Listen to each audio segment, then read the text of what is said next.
तो बिस्मिल्लाहिर्रहमानिर्रहीम। तो हम ऊप की तरफ स्विच हो रहे हैं, ठीक है। अभी तक हमने जो पढ़ा वो था आपके पास प्रोसीजरल प्रोग्रामिंग लैंग्वेजेस, ठीक है, प्रोसीजरल प्रोग्रामिंग लैंग्वेजेस, ठीक है। तो अभी हम ऊप की तरफ जा रहे हैं, ठीक है। पहले हम ऑब्जेक्ट ओरिएंटेड प्रोग्रामिंग को समझने की कोशिश करते हैं, ठीक है, कि क्या होता है, इसके कौन कौन से पैराडाइम्स है, ठीक है। फिर प्रोसीजरल ऑब्जेक्ट प्रोग्रामिंग जो है और ऑब्जेक्ट ओरिएंटेड प्रोग्रामिंग को थोड़ा सा डिस्कस करते हैं कि इसमें क्या फ़र्क है, ठीक है। ऑब्जेक्ट ओरिएंटेड प्रोग्रामिंग के प्रॉपर्टीज़ को देखने जा रहे हैं, ठीक है। फिर हम क्लासेस और ऑब्जेक्ट्स को डिस्कस करते हैं, ठीक है। फिर आपके पास जो स्ट्रक्चर के अंदर मैंने आपको बताया था कि मेंबर डेटा होता है और मेंबर फंक्शंस होते हैं। तो यहाँ पे क्लासेस के अंदर भी आपके पास डेटा मेंबर्स और मेंबर फंक्शंस होते हैं, ठीक है। फिर अगर आप लोग देख ले, यहाँ पे एक टॉपिक है डेटा हाइडिंग। तो मैंने आपको बताया था कि आप लोग स्ट्रक्चर के अंदर अपने डेटा को हाइड नहीं कर सकते। किस तरह नहीं कर सकते? वहाँ पे अपने डेटा को आप प्राइवेट नहीं बना सकते, वहाँ पे अपने डेटा को आप प्रोटेक्टिव नहीं बना सकते, वहाँ पे आप कुछ एक्सेस स्पेसिफायर जो है, ठीक है, वो आप नहीं लगा सकते, ठीक है। तो structure is not secure as compare to classes और ऑब्जेक्ट्स, ठीक है। ऑब्जेक्ट ओरिएंटेड प्रोग्रामिंग में सिक्योरिटी के लिहाज से बहुत ज़्यादा मतलब फैसिलिटीज़ अवेलेबल है जो कि स्ट्रक्चर के अंदर नहीं है। फिर हम पढ़ेंगे इनकेप्सुलेशन क्या होता है, ठीक है। फिर इसके बाद एक्सेस स्पेसिफायर क्या होते हैं, इनहेरिटेंस क्या होता है, ठीक है, पॉलीमॉर्फिज्म क्या होता है, और इसके अलावा एब्स्ट्रैक्शन क्या होता है, ठीक है। ये मैं कोशिश करता हूँ कि डेली लाइफ एग्जांपल से आप लोगों को समझा दूँ, ठीक है। तो आप लोग कोशिश करें कि इनको थ्योरी अगर आप सही तरह से मतलब ना समझे तो कोई मसला नहीं है, ठीक है, लेकिन प्रैक्टिकल की तरफ आप लोगों ने ज़्यादा तवज्जो देना होगा, ठीक है। अच्छा, तो ऑब्जेक्ट ओरिएंटेड प्रोग्रामिंग एक आपके पास एक मेथोडोलॉजी है, एक पैराडाइम है, ठीक है, एक आप कह सकते हैं कि एक टेम्पलेट है, एक डिज़ाइन है, ठीक है, जहाँ पे सारा का सारा काम जो है वो मुश्तमिल होगा क्लासेस और ऑब्जेक्ट्स के ऊपर, ठीक है। सारा का सारा काम जो हम करेंगे उसमें हम क्लास बनाएंगे, फिर उस क्लास का हम ऑब्जेक्ट बनाएंगे और उसके मुताबिक हम फंक्शन को कॉल करेंगे, उसके मुताबिक हम डेटा टाइप्स को इनिशियलाइज कर देंगे, उस पर different kind of operations perform करेंगे, लेकिन काम हमारा होगा क्लास और ऑब्जेक्ट से। अगर आपके पास ऑब्जेक्ट्स और क्लास ना हो तो फिर आप क्लासेस ऑब्जेक्ट ओरिएंटेड प्रोग्राम को मतलब इम्प्लीमेंट ही नहीं कर सकते, ठीक है। फिर इसके बाद आपके पास इसकी जो दूसरी प्रॉपर्टी है, पहला ऑब्जेक्ट ओरिएंटेड प्रोग्रामिंग की जो प्रॉपर्टीज है, जो मेन कंपोनेंट्स है, जो इसका जो फ्रेमवर्क है वो किन चीज़ों पर मुश्तमिल है? क्लास होता है, उसमें ऑब्जेक्ट होता है, फिर आपके पास एक कॉन्सेप्ट आता है इनकेप्सुलेशन। इनकेप्सुलेशन का मतलब यह है कि आप फंक्शन और डेटा को एक कैप्सूल के अंदर बंद कर दे, ठीक है, एक बॉक्स के अंदर एम्बेड कर दे, इंसर्ट कर दे, जिस तरह आप लोगों ने स्ट्रक्चर में किया था। फिर एक और कॉन्सेप्ट है इनहेरिटेंस, ठीक है। इनहेरिटेंस का मतलब यह है कि आपके पास अगर आपके पास 2-3 क्लासेस है, ठीक है। सर आप इनहेरिटेंस का बाद में बता लें, पहले मतलब क्लासेस वगैरह बताएं। ठीक है, मैं थोड़ा सा डिस्कस कर लेता हूँ, ठीक है। तो इसके बाद आप लोगों के पास पॉलीमॉर्फिज्म है, ठीक है, ऑब्जेक्ट ओरिएंटेड प्रोग्रामिंग का जो फ्रेमवर्क है उसका जो कॉन्सेप्ट है, ठीक है। फिर इसके बाद एब्स्ट्रैक्शन है और इसके बाद फिर ओवरलोडिंग है, ठीक है, ऑपरेटर ओवरलोडिंग, ठीक है। तो आपके पास हम ऊप को क्यों यूज़ करते हैं? क्योंकि आपके पास जो प्रोसीजरल प्रोग्रामिंग लैंग्वेजेस में जो कॉम्प्लेक्सिटी थी, ठीक है, वो कॉम्प्लेक्सिटी आप लोग अभी समझेंगे कि कौन कौन सी कॉम्प्लेक्सिटीज थी, ठीक है। उनको रिड्यूस करने के लिए दूसरा हम ये करेंगे कि आपके पास जो लार्ज कॉम्प्लेक्स प्रोग्राम होगा, ठीक है, उसको हम मॉड्यूल में डिवाइड कर देते हैं। तो मॉड्यूल का मतलब यहाँ पे क्या है? मॉड्यूल का मतलब यह है कि लेट सपोज मैं आप लोगों को बता दूं कि आप लोग इस तरह कर दें कि आप 3 मॉड्यूल बना दें, जिसमें आपके पास टीचर जो है उसका अपना डेटा हो, स्टूडेंट का अपना डेटा हो, और यहाँ पे जो एडमिनिस्ट्रेशन है यूनिवर्सिटी के अंदर उसका अपना डेटा हो। तो आप लोग क्या करेंगे? आप लोग एक फाइल बनाएंगे और उस एक फाइल के अंदर आप सारा का सारा डेटा स्टोर करेंगे, ठीक है। तो यहाँ पे अगर मैं आपको बता दूं कि हम अगर मॉड्यूल बना दें, मॉड्यूल का मतलब ये है कि आप टीचर का अपना एक क्लास बना दें, ठीक है, एक ग्रुप बना दें, और स्टूडेंट्स का अपना एक ग्रुप बना दें, और जो एडमिनिस्ट्रेशन है उसका एक अलग ग्रुप बना दें, या जो सिक्योरिटी की जो वो लोग हैं, ठीक है, उनका एक अपना ग्रुप बना दें। तो आपने 4 क्लासेस बना दिए, एक स्टूडेंट का, एक टीचर का, एक एडमिनिस्ट्रेशन का, ठीक है, और एक आपने सिक्योरिटी का जो इंतजामिया है, एडमिनिस्ट्रेशन है, उसका आपने अपना क्लास बना दिया। तो आपने क्या कर दिया? एक कॉम्प्लेक्स प्रोग्राम को आपने डिवाइड कर दिया मॉड्यूल में। मॉड्यूल आपके पास क्या है? क्लासेस है, class student, class teacher, class administration, class security administration, ठीक है। तो यहाँ पे आपने क्या बना ली? मॉड्यूल बना लिए, ठीक है। यहाँ पे देख लीजिए फिगर के जरिए आप लोगों को दी गई है कि ये मेन बिल्डिंग ब्लॉक्स है, ठीक है। ऑब्जेक्ट ओरिएंटेड प्रोग्रामिंग सिस्टम जो है वो इन चीज़ों पर मुश्तमिल है, उसमें क्लास है, उसमें ऑब्जेक्ट है, उसमें इनहेरिटेंस है, पॉलीमॉर्फिज्म है, एब्स्ट्रैक्शन है और इनकैप्सुलेशन है। अगर आप लोग ये समझ गए तो बस आप लोग ऑब्जेक्ट ओरिएंटेड प्रोग्रामिंग को समझ गए। वो जिस लैंग्वेज में भी हो, वो जिस लैंग्वेज में भी हो, ज़रूरी नहीं है कि आप C++ में, अगर आप लोग यहाँ पे C++ में सीख गए तो जितनी भी आगे लैंग्वेजेस है, ठीक है, उन सारों में आप ये सीख गए, ठीक है। कॉन्सेप्ट सारे सेम है, ठीक है। अच्छा, सर हम क्यों जी सर ये ऑब्जेक्ट ओरिएंटेड पाइथन में भी है sir? G object oriented programming Python के अंदर भी है, ओके सर। ठीक है। अच्छा, इसके बाद आप लोगों के पास वाई ऊप ऊप को हम क्यों क्यों पढ़ते हैं, क्योंकि हम जब रियल वर्ल्ड प्रोग्रामिंग करेंगे वो हम प्रोसीजरल प्रोग्रामिंग के जरिए आसानी से नहीं कर सकते, जिस तरह हम वो ऑब्जेक्ट ओरिएंटेड प्रोग्रामिंग के जरिए आसानी से कर सकते हैं। तो रियल वर्ल्ड में जो प्रॉब्लम्स हम सॉल्व करेंगे वो हम ऊप के जरिए आसानी से सॉल्व कर सकते हैं as compare to procedural programming languages, ठीक है। फिर इसके बाद है procedural oriented programming. Procedural oriented programming, जिस तरह मैंने आपको बताया कि जहाँ पे प्रोसीजर्स हो, प्रोसीजर मीन फंक्शंस हो, हमारा काम सिर्फ और सिर्फ, अगर हम मॉड्यूल बना लेते हैं तो हम कोई क्लास और ऑब्जेक्ट्स नहीं बनाते, बल्कि हमारे पास जो मॉड्यूल्स होते हैं वो किन चीज़ों पर मुश्तमिल होते हैं, वो आपके पास फंक्शंस पर मुश्तमिल है। एडिशन का अलग फंक्शन है, या आप कह दें कि टीचर का अलग फंक्शन बना दे, स्टूडेंट का अलग फंक्शन बना दे, एडमिनिस्ट्रेशन का अलग फंक्शन बना दे, ठीक है। तो वहाँ पे आप प्रोसीजर्स बना रहे हैं, प्रोसीजर मीन फंक्शन बना रहे हैं, ठीक है। तो procedure oriented programming is one of the programming method, ये भी आपके पास एक मेथडोलॉजी है, और ऑब्जेक्ट ओरिएंटेड प्रोग्रामिंग आपके पास एक और मेथडोलॉजी है। दोनों का काम ये है कि प्रॉब्लम को सॉल्व कर सके, लेकिन हमने उस मेथडोलॉजी को, उस पैराडाइम को यूज करना होगा या इम्प्लीमेंट करना होगा जो कि रियल वर्ल्ड प्रॉब्लम को आसानी से सॉल्व कर सके और जिसकी अंडरस्टैंडिंग में हमारे लिए आसानी हो, ठीक है। Where the main focus is on function. Function हमारे पास क्या होते हैं, ये जो अभी तक हमने पढ़ लिया विदाउट स्ट्रक्चर, स्ट्रक्चर के बगैर जितना प्रोग्रामिंग अभी तक हमने कर लिया, वहाँ पे अगर आप लोग देख ले तो हमने मॉड्यूल बनाए थे, लेकिन कौन से मॉड्यूल थे, फंक्शन टाइप के मॉड्यूल थे। तो इसमें प्रोसीजरल ओरिएंटेड प्रोग्रामिंग लैंग्वेजेस में या प्रोग्रामिंग का जो कॉन्सेप्ट है, जो मेथड है, वहाँ पे जो फोकस है वो हमारा फंक्शंस पे होगा या प्रोसीजर्स पे होगा। प्रोसीजर्स और फंक्शन सेम चीज़ है, ठीक है। क्या करेंगे हम, कंप्यूटेशन के लिए ये यूज़ करेंगे, ठीक है, इंस्टेड ऑफ डेटा। हमारा फोकस ज़्यादा डेटा पे नहीं होगा, हमारा फोकस ज़्यादा किस चीज़ पे होगा, हमारा फोकस आप फंक्शंस पे होगा, ठीक है। हमारा जो फोकस होगा वो फंक्शंस पे होगा। क्यों डेटा पे नहीं है और कैसी नहीं है वो हम आगे पढ़ेंगे, ठीक है। जब हम ऊप की तरफ जाएंगे तो वहाँ पे आप लोगों को की समझ में आ जाएगी कि डेटा इंपॉर्टेंट है या फंक्शन इंपॉर्टेंट है, ठीक है। डेटा इंपॉर्टेंट है क्योंकि अगर आपके पास डेटा ना हो तो आप फंक्शंस, कुछ ऑपरेशंस परफॉर्म नहीं कर सकते। फंक्शन जब ऑपरेशंस परफॉर्म करेंगे तो वो किन चीज़ों पे ऑपरेशंस परफॉर्म करेंगे, डेटा के ऊपर करेंगे। जब आपके पास डेटा ना हो तो फंक्शन का कोई फायदा नहीं है, ठीक है। The program is divided into functions. आपके पास ये देखिए आपके पास फंक्शंस होते हैं। प्रोसीजरल प्रोग्रामिंग के अंदर आपके पास सारे के सारे फंक्शंस होते हैं, ठीक है। अगर आप ये नहीं सीख सकते तो आप लोग सिर्फ ये बात जहन में याद रखें कि अगर आपसे कोई पूछे कि प्रोसीजरल ओरिएंटेड प्रोग्रामिंग में क्या होता है, तो आप लोगों ने बताना होगा कि वहाँ पे जो मेन फोकस होगा वो आपके पास फंक्शंस पे होगा, and the task is done sequentially, और आपके पास जो प्रोग्रामिंग होगी वो सिक्वेंशियल प्रोग्रामिंग होगी, ठीक है।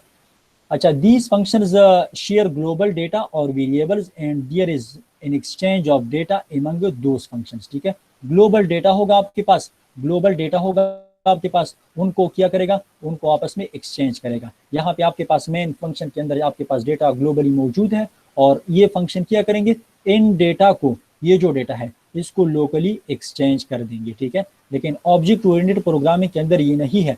ऑब्जेक्ट ओरिएंटेड प्रोग्रामिंग के अंदर हम ऑब्जेक्ट के अंदर जो डेटा है उनको थ्रू फंक्शंस, ये मतलब क्या करते हैं, कम्युनिकेट करते हैं या यूज करते हैं या एक्सचेंज करते हैं, ठीक है। अच्छा, इसके बाद अगर आप लोग देख लें तो यहाँ पे हमारा प्रोसीजरल ओरिएंटेड प्रोग्रामिंग के अंदर हमारा जो फोकस होगा या जो प्रोग्रामिंग होगी वहाँ पे ज़्यादातर फंक्शन यूज होंगे, ठीक है। ज़्यादातर फोकस जो है वो डेटा पे नहीं होगा। अभी हम जाते हैं ऑब्जेक्ट ओरिएंटेड प्रोग्रामिंग के अंदर।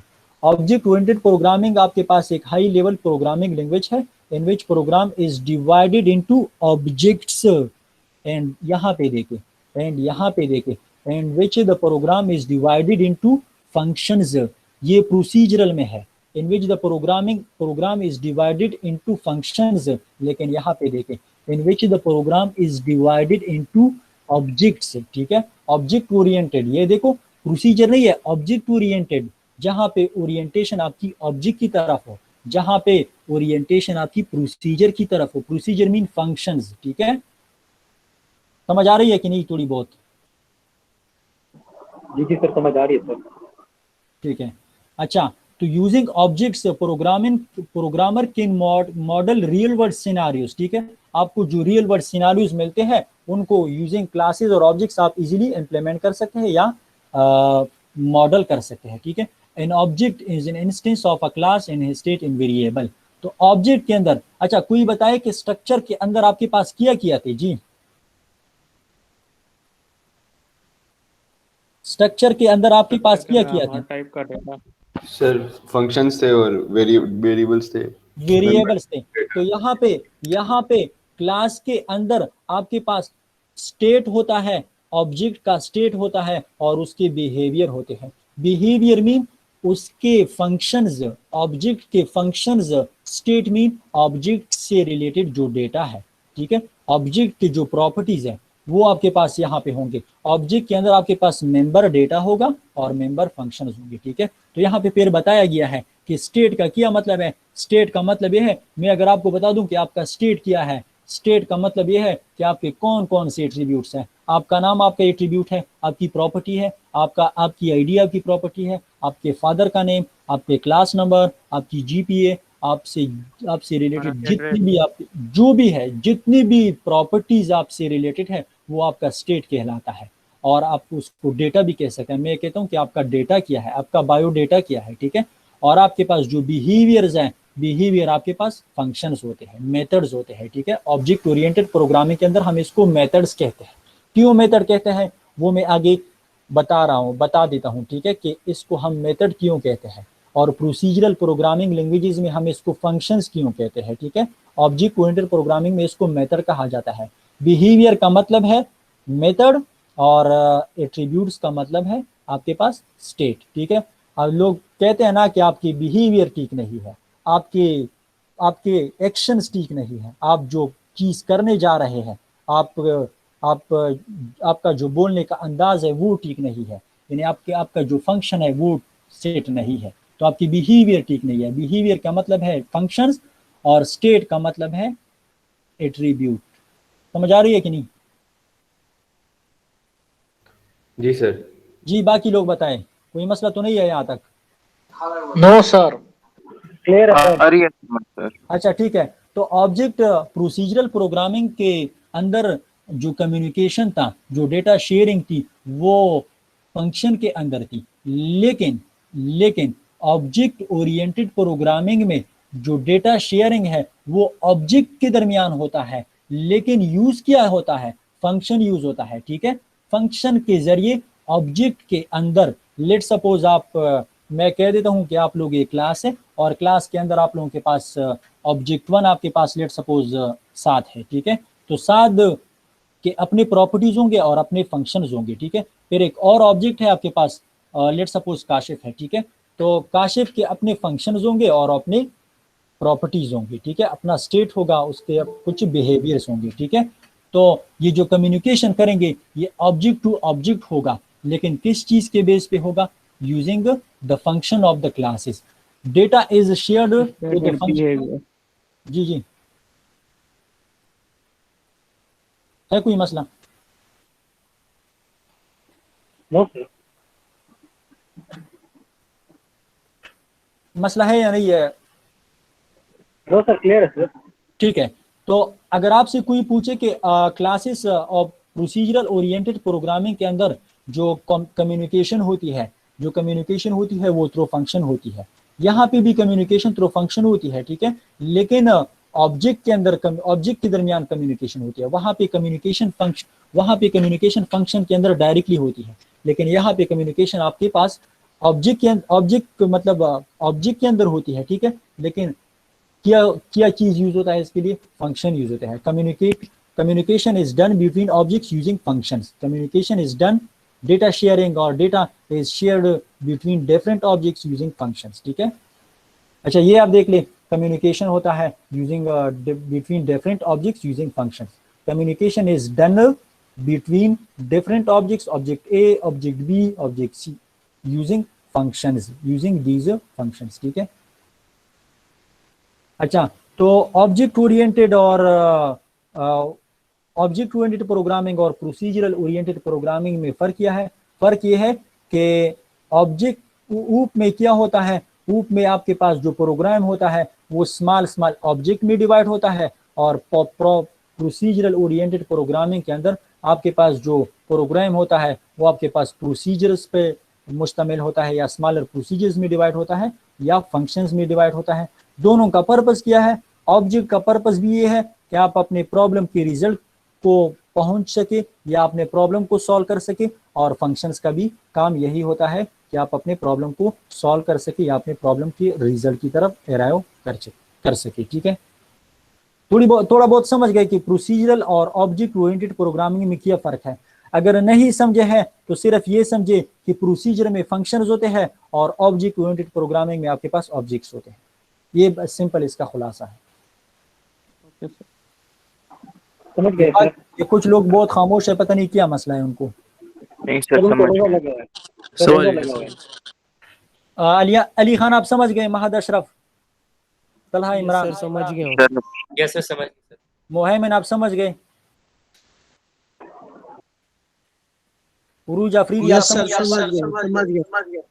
उरूज अफरीदी, खफीउल्लाह, यस सर समझ गए। ठीक है। अच्छा ये देखिए डिफरेंट टेबल्स है, यहाँ पे जो कम्युनिकेशन है वो थ्रू फंक्शन है, यहाँ पे भी कम्युनिकेशन है, लेकिन यहाँ पे कम्युनिकेशन फंक्शन के अंदर है। Through G object. जी जी, ये 9.2 वाला क्या कह रहा है? 9.2 वाला सर ये उरूज है ना, आपने इसकी कहा समझ आ रही है? यस सर क्लियर है। ठीक है ठीक है ठीक है। अच्छा तो यहाँ पे कम्युनिकेशन होता है बिटवीन ऑब्जेक्ट्स, और यहाँ पे कम्युनिकेशन होता है बिटवीन फंक्शंस। लेकिन यहाँ पे जो कम्युनिकेशन बिटवीन ऑब्जेक्ट्स होता है वो थ्रू फंक्शन होता है, ठीक है। फंक्शन को आपने यूज करना होगा, डेटा जो है उन पे आपने मुख्तलिफ ऑपरेशन परफॉर्म करने होंगे यूजिंग फंक्शंस, ठीक है, जिस तरह आप लोगों ने स्ट्रक्चर के अंदर किया था, ठीक है। तो ये थ्योरी है मेरे ख्याल में। इसको आप एक स्लाइड को आप देख ले, ठीक है। यहाँ पे मेरे ख्याल में कोई मसला नहीं होगा, ठीक है, कि सॉरी ये लिमिटेशंस है। ये किस चीज़ की लिमिटेशंस है? ये आपके पास POP mean project procedural oriented programming. Emphasize जो है वो एल्गोरिथम पे होता है, ठीक है। कोई रियल वर्ल्ड इम्प्लीमेंटेशन यहाँ पे आसानी से आप मॉडल नहीं कर सकते, ठीक है। सिक्योरिटी के मसले हैं, सिक्योरिटी नहीं है, आपका डेटा आप हाइड नहीं कर सकते, ठीक है। आपका डेटा हर जगह से हर कोई एक्सेस कर सकता है, ठीक है। टॉप टू डाउन प्रोग्रामिंग का जो अप्रोच है वो यूज होता है, ठीक है। आप एग्जिस्टिंग कोड को रीयूज नहीं कर सकते, लेकिन क्लासेस के अंदर आप एग्जिस्टिंग कोड को रीयूज कर सकते हैं। वहाँ पे एक फंक्शनलिटी है इनहेरिटेंस, ठीक है। और आपके पास डेटा जो है वो बाई मैनी फंक्शन शेयर होता है, ठीक है। Difficult to understand and write, ठीक है। ये आपके पास लिमिटेशंस है प्रोसीजरल ओरिएंटेड प्रोग्रामिंग लैंग्वेज की, ठीक है। लेकिन अगर आप इसके कंपेयर देख ले ऑब्जेक्ट ओरिएंटेड प्रोग्रामिंग के एडवांटेजेस अगर आप देख ले, तो वहाँ पे ऑब्जेक्ट जो आपके पास जो एम्फेसाइज होगा वो डेटा पे होगा, और डेटा कहाँ पे होगा? ऑब्जेक्ट और क्लासेस के अंदर होगा, ठीक है। तो फंक्शंस और डेटा को हम एक यूनिट के अंदर कंबाइन कर देते हैं, ठीक है। और आपके पास डेटा आपके पास लोग आसानी से एक्सेस नहीं कर सकते। यहाँ पे लोग वहाँ पे आसानी से एक्सेस कर सकते थे प्रोसीजरल के अंदर, ठीक है। लेकिन यहाँ पे लोग इसको आसानी से एक्सेस नहीं कर सकते। अगर आप अपने डेटा को हाइड करना चाहते हैं या सिक्योर करना चाहते हैं तो आप सिक्योर कर सकते हैं, ठीक है। प्रोडक्टिविटी का जो लेवल है as compare to procedural programming language यहाँ पे ज़्यादा है, ठीक है। यानी यहाँ पे आपको कम टाइम में ज़्यादा काम कर सकते हैं, और वहाँ पे आप कम मतलब टाइम आपने ज़्यादा लगाना होगा, क्योंकि वहाँ पे कोड रीयूजिबिलिटी का कॉन्सेप्ट नहीं है, और यहाँ पे कोड रीयूजिबिलिटी का कॉन्सेप्ट है, ठीक है। तो आप एक ऑब्जेक्ट के आप मल्टीपल वो इंस्टांसेस बना सकते हैं, ठीक है।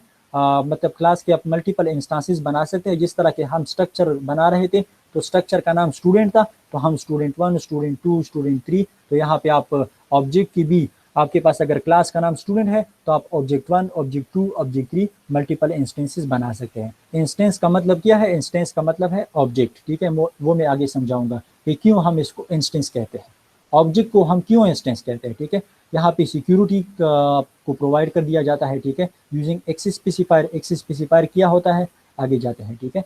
तो प्रोग्राम को अंडरस्टैंड करना भी आसान होता है क्योंकि आपके पास मॉड्यूल में डिवाइड होता है, ठीक है। तो आप एक्सटर्नल फंक्शंस आपके डेटा को एक्सेस नहीं कर सकते क्योंकि डेटा हमारे पास हाइड होता है, ठीक है। तो प्रोग्राम आपके पास जो डिवाइड होता है वो आपके पास ऑब्जेक्ट्स में डिवाइड होता है, फंक्शंस में नहीं, ठीक है। और ये कुछ मज़ीद कुछ एडवांटेजेस है, ठीक है। कोड की रिडेंडेंसी जो है वो हम रिड्यूस करते हैं। पहले हमने पढ़ा था कि हम फंक्शंस क्यों बनाते हैं, हम फंक्शन इसलिए बनाते हैं ताकि हम कोड की जो रिडेंडेंसी है, डुप्लीकेशन है, वो क्या कर सके, रिड्यूस कर सके।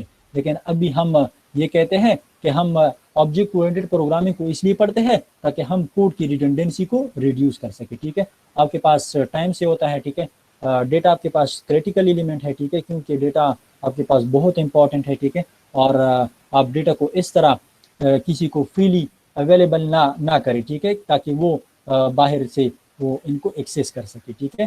तो कोड रीयूजेबिलिटी की प्रॉपर्टी यहाँ पे मौजूद है ऑब्जेक्ट ओरिएंटेड प्रोग्रामिंग के अंदर, ठीक है। और आप स्मॉल प्रोग्राम बनाओ और उनको आप एक लार्ज सिस्टम में कन्वर्ट कर सकते हैं, ठीक है। तो इसके बाद आपके पास क्लासेस और ऑब्जेक्ट्स पर मुश्तमिल होता है। यहाँ पे अगर आप लोग देख लें स्टेटमेंट को, यहाँ पे मैं समझाने की कोशिश करता हूँ। यहाँ पे स्टेटमेंट में लिखा गया है कि objects are to classes, objects are to classes, यानी मतलब ये है कि आपके पास स्टूडेंट एक क्लास है तो उसका आपके पास ऑब्जेक्ट होता है ओबीजे।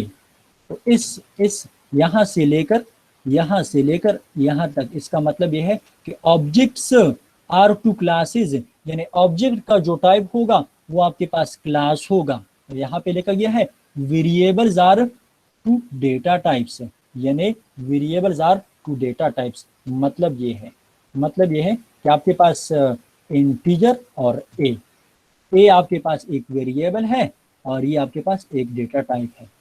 क्लास आपके पास ऑब्जेक्ट आपके पास ये एक वेरिएबल है और ये क्लास उसका टाइप है। इस स्टेटमेंट का मतलब ये है, ठीक है। इस स्टेटमेंट का मतलब ये है। समझ आ गई, थोड़ी बहुत समझ आ गई ना कि हम क्यों ऑब्जेक्ट ओरिएंटेड प्रोग्रामिंग को पढ़ते हैं और इसके फायदे क्या है। 5% तो समझ आई होगी ना, 5%। जी जी सर, सही समझ आ गई। Yes sir. ठीक है। Yes, sir. इसके बाद हम जाते हैं क्लास की तरफ, ठीक है।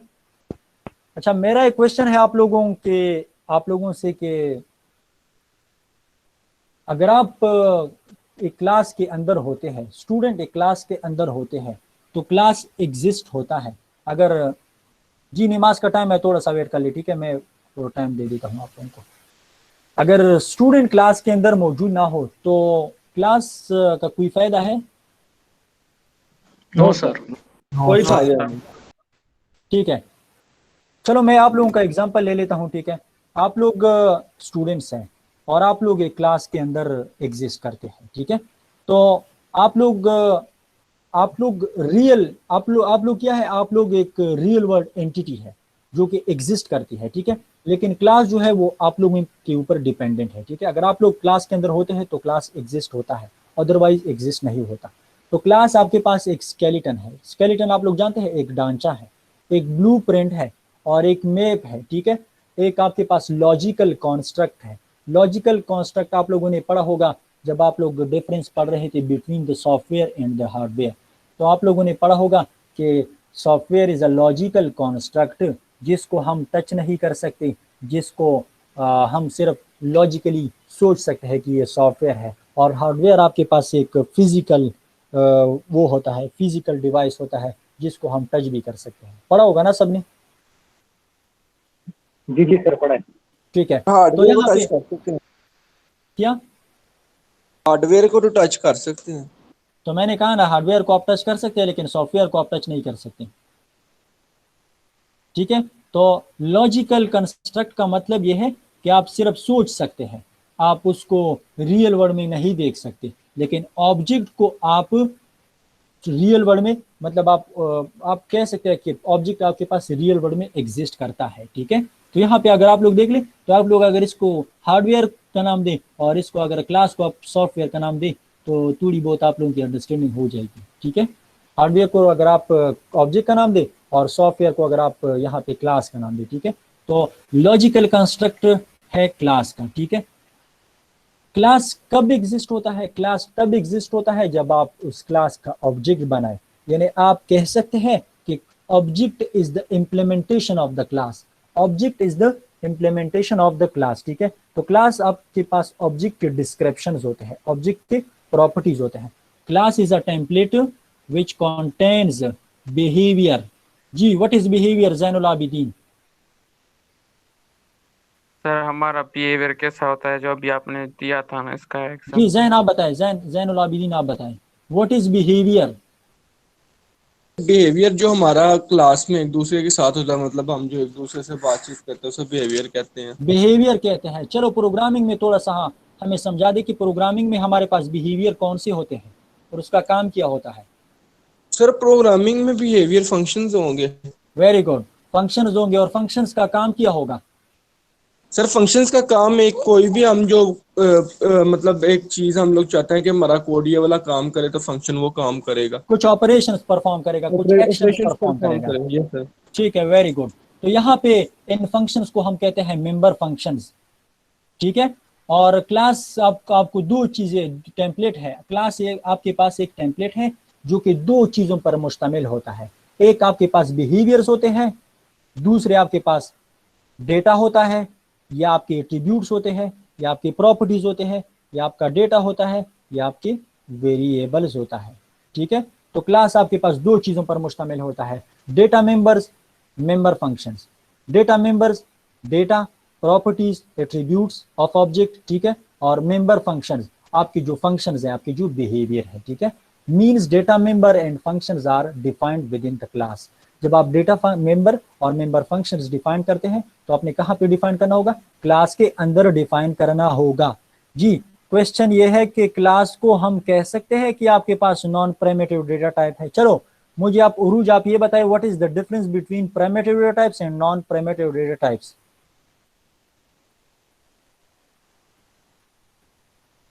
जी इसरा खान आप बताएं। सर प्रिमिटिव डेटा टाइप वो होते हैं जो बिल्ट इन होते हैं हमारे पास ऑलरेडी, जैसे कि इंट, फ्लोट या जी डबल जी कोई जी हो। जी और जी। नॉन प्रिमिटिव वो जो यूजर डिफाइंड डेटा टाइप हो, क्लास ऑब्जेक्ट तो वगैरह। तो स्ट्रक्चर क्या होता है? What is structure? Non primitive. Non primitive मतलब यूजर डिफाइंड डेटा टाइप है। वेरी गुड, वेरी गुड, ठीक है। Yes sir. तो आप लोगों को मैंने बताया था कि आप लोगों के पास दो किस्म के डेटा टाइप्स होते हैं, प्राइमेटिव और नॉन प्राइमेटिव। प्राइमेटिव वो होते हैं जो कि बिल्ट इन होते हैं, जो कि प्रोग्रामिंग लैंग्वेज के अंदर बिल्ट इन होते हैं। नॉन प्राइमेटिव वो होते हैं जो कि यूजर डिफाइन करता है, ठीक है। अच्छा, इसके बाद आप लोग ये देखिए, व्हाट इज एट्रीब्यूट? अब ऑब्जेक्ट के जो प्रॉपर्टीज है उसको हम एट्रीब्यूट कहते हैं, और ऑब्जेक्ट जो ऑपरेशन परफॉर्म करते हैं, ऑब्जेक्ट जो ऑपरेशन परफॉर्म करते हैं उसको हम एक्शंस कहते हैं या मेथड्स कहते हैं। जब समझ गए कि नहीं थोड़ी बहुत? Yes sir. ठीक है, बस सर ये ये दोबारा रिपीट करें, सर ये दोबारा या रिपीट करें। समझ गए। ये दोबारा रिपीट करूँ ये यस सर, सर यस देखो, सर, ये एट्रीब्यूट ठीक है। ये किस कौन कह रहा है कि दोबारा रिपीट के साथ? 551 मैं 51 सर आप साथ देना। साध, चलो साध आप एक ऑब्जेक्ट हो, ठीक है। आप एक क्लास से बिलोंग करते हो और क्लास के अंदर क्या होता है? क्लास के अंदर लेट सपोज हमें किंग डेटा की जरूरत है। क्लास के अंदर हमें डेटा की जरूरत है कि आपकी क्लास की आईडी होनी चाहिए, क्लास के अंदर जितने ऑब्जेक्ट्स होंगे उनका नाम होना चाहिए, क्लास के अंदर जितने ऑब्जेक्ट्स होंगे उनका फादर नेम होना चाहिए, उनका आईपी एड्रेस होना चाहिए और उनका क्लास नंबर होना चाहिए, ठीक है, उनकी जीपीए होनी चाहिए। तो आपके पास 6 प्रॉपर्टीज हो गई। अगर आप एक फास्ट में पढ़ते हैं और आप एक क्लास के साथ आपका ताल्लुक है, यानी क्लास के अंदर आप मौजूद हैं, तो आपके पास आपकी 6 प्रॉपर्टीज होनी चाहिए। आपका नाम होना चाहिए, आपकी आईडी होनी चाहिए, आपका फादर नेम होना चाहिए, आपका जीपीए होना चाहिए, आपका क्लास नंबर होना चाहिए, और लेट सपोज आपका कोई आईपी एड्रेस आपको यूनिवर्सिटी ने असाइन किया है वो आपका होना चाहिए, ठीक है। अच्छा, तो ये आपकी प्रॉपर्टीज हो गए। आप एक ऑब्जेक्ट है, साथ एक ऑब्जेक्ट है, और इसकी प्रॉपर्टीज मैंने आपको बताया कि नेम है, फादर नेम है और ये चीजें। अभी दूसरा, जब आप क्लास के अंदर एग्जिस्ट करते हैं तो आपने पढ़ना चाहिए, आपने लिखना चाहिए, आपने कुछ बोलना चाहिए, ठीक है, आपने कुछ और एक्शंस परफॉर्म करने चाहिए। आप स्पीक करते हैं, ये आपका एक एक्शन है। आप लर्न करते हैं, ये आपका दूसरा एक्शन है। आप ईटिंग करते हैं, कुछ खा लेते हैं, ये आपका एक और एक्शन है। आपको मैं अगर आपको बता दूं कि आप ये बोर्ड साफ कर दें, तो आप ये बोर्ड को क्लीन करने जा रहे हैं, ये आपका एक और एक्शन है, ठीक है। तो ये आपके पास आपके मेथड्स हैं, आपके बिहेवियर्स हैं, अभी समझ गए? जी जी सर, आप समझ आ गए। ठीक है। तो मेथड्स और एट्रीब्यूट्स, आपकी प्रॉपर्टीज जो है वो आपकी एट्रीब्यूट्स है, आपका स्टेट शो करता है, और आपके बिहेवियर जो है वो आपके तौर तरीके शो करता है, आपके तौर तरीके, आप कौन कौन से एक्शंस परफॉर्म करने जा रहे हैं, उसको कहते हैं मेथड्स, फंक्शंस कहते हैं उसको, ठीक है। तो अभी ऑब्जेक्ट को पढ़ते हैं, ठीक है, फिर ऑब्जेक्ट के बाद हम नमाज का ब्रेक ले लेते हैं, ठीक है। सिर्फ ऑब्जेक्ट को पढ़ते हैं, क्योंकि ऑब्जेक्ट जब आप क्लास को समझ गए तो ऑब्जेक्ट आसान है, ठीक है। अच्छा, मैंने आपको बताया कि आप जब क्लास के अंदर ऑब्जेक्ट होता है तो ऑब्जेक्ट क्लास एग्जिस्ट होता है, अदरवाइज एग्जिस्ट नहीं होता। Entity that is state and behaviour, मैंने बताया साथ एक ऑब्जेक्ट है तो साथ के कुछ एक्शन होंगे, कुछ बिहेवियर्स होंगे और कुछ स्टेट होंगे उसके, ठीक है। अगर आप क्लास को रियल वर्ल्ड में इंप्लीमेंट कर दें, यानी मैंने कहा कि अब मेरे पास BS सॉफ्टवेयर इंजीनियरिंग की एक क्लास है, लेकिन BS सॉफ्टवेयर इंजीनियरिंग की क्लास है, टेम्पलेट तो मेरे पास मौजूद है, लेकिन उसके अंदर स्टूडेंट्स नहीं है। मैंने क्या कर दिया, मैंने एक यूनिवर्सिटी ने एडमिशन अनाउंस कर दिए, तो BS सॉफ्टवेयर इंजीनियरिंग क्लास के अंदर स्टूडेंट्स आ गए, तो क्लास को आपने क्या कर दिया, एक्चुअल एग्जिस्टेंस में ले आया। क्लास एक्चुअल एग्जिस्टेंस में मौजूद नहीं होता है, ठीक है। जब स्टूडेंट्स उसके अंदर आते हैं तो उसकी एक्चुअल एग्जिस्टेंस अकर होती है, तो ये आप क्या हो गए, ऑब्जेक्ट्स हो गए, ठीक है। अच्छा, ऑब्जेक्ट के अंदर इनकैप्सुलेट्स होते हैं डेटा और बिहेवियर, यानी आप एक ऑब्जेक्ट है, आपसे रिलेटेड आपके पास ऑब्जेक्ट, आपके बिहेवियर्स होते हैं और आपके स्टेट डेटा होता है। लेकिन इनकैप्सुलेट क्या होता है, इनकैप्सुलेट को आप थोड़ा सा ये समझे कि जो आपके पास मेडिसिन का जो कैप्सूल होता है, उसके अंदर अगर आप उसको खोल दे, उसके अंदर कुछ मिक्स चीजें होंगी, ठीक है। तो उसको आप, जी क्या दवाई होती है उसके अंदर, दवाई होती है, लेकिन मिक्स दवाई होती है, ठीक है। तो यहाँ पे जो क्लास होता है या ऑब्जेक्ट होता है वो भी कॉम्बिनेशन होता है दो चीजों का, उसके अंदर मेंबर फंक्शन होते हैं और मेंबर डेटा होता है, ठीक है। अच्छा, क्लास आपके पास एक टेम्पलेट होता है, जब आप क्लास को रियल वर्ल्ड में इंप्लीमेंट करने जा रहे हैं तो आपके लिए जरूरी है कि आप इसका ऑब्जेक्ट बनाएं। क्लास को जब आप रियल वर्ल्ड में इंप्लीमेंट करने जा रहे हैं तो आपको जरूरी है कि आप उसका ऑब्जेक्ट बनाएं। Class is the instance of the class, class is the instance of the class, sorry, class is the instance of the, हाँ ठीक है, class is the instance of the class, ठीक है। यानी इंस्टेंस मीन ऑब्जेक्ट।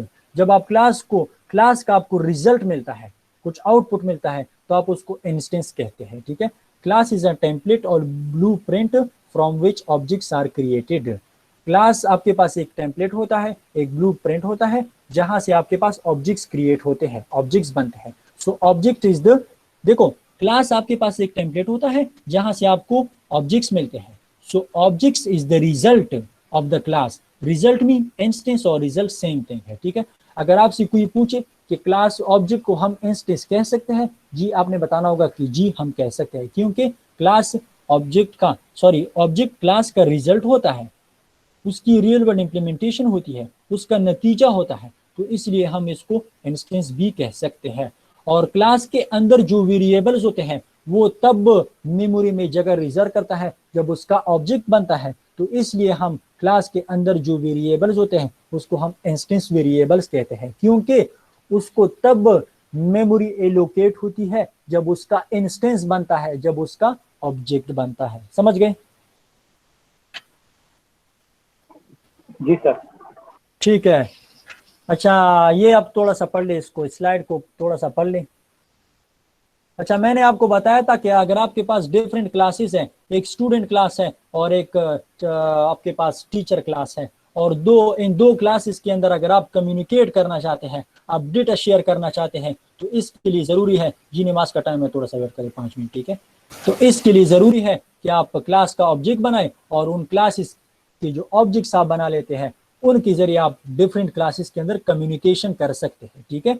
अच्छा, ये आपके पास एंटिटी है, state and behaviour is known as object. For example, chair आपके पास एक ऑब्जेक्ट है, पेन आपके पास एक ऑब्जेक्ट है, टेबल, कीबोर्ड वगैरह वगैरह, ठीक है। ये फिजिकल भी हो सकते हैं और ये लॉजिकल भी हो सकते हैं, ठीक है। डॉग आपके पास एक ऑब्जेक्ट है और डॉग के कौन कौन से स्टेट हो सकते हैं, उसका कलर है, उसका नेम है, उसका ये है, ठीक है, और उसके कुछ फंक्शंस हैं लाइक वैगिंग टेल और बार्किंग, ईटिंग वगैरह, ये डॉग के फंक्शंस है, ये बिहेवियर्स है डॉग्स के, ठीक है। डॉग आपके पास एक ऑब्जेक्ट है, डॉग के आपके पास प्रॉपर्टीज भी हो सकते हैं और डॉग के आपके पास ऑब्जेक्ट फंक्शंस भी हो सकते हैं, ठीक है। ये आपके पास सारे के सारे ऑब्जेक्ट्स हैं, ठीक है। अच्छा, तो सिंपल अगर आप लोग ये पूरे क्लासेज और ऑब्जेक्ट्स का खुलासा अगर आप लोग देख ले, अगर आपसे कोई पूछे क्या मेमोरी मैंने एक क्लास बनाया है लेकिन उस क्लास का मैंने ऑब्जेक्ट नहीं बनाया है, तो वो क्लास डेटा लेगा या नहीं, तो आपने कहना होगा कि क्लास का कोई भी डेटा, क्लास के अंदर कोई भी डेटा नहीं होगा। No memory is reserved for आप यहाँ पे कह सकते हैं कि नो, आप यहाँ पे कह सकते हैं कि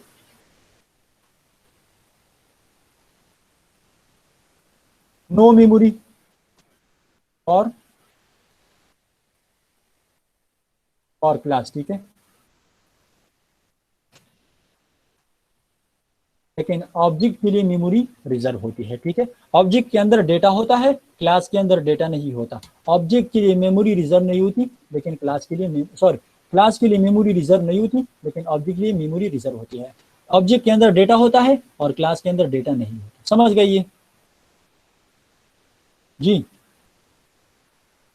सर यस सर, ठीक है, अभी आप नमाज का टाइम है, आप लोग नमाज पढ़ ले, ठीक है। इसके बाद इंशाल्लाह फिर हम कंटिन्यू कर लें।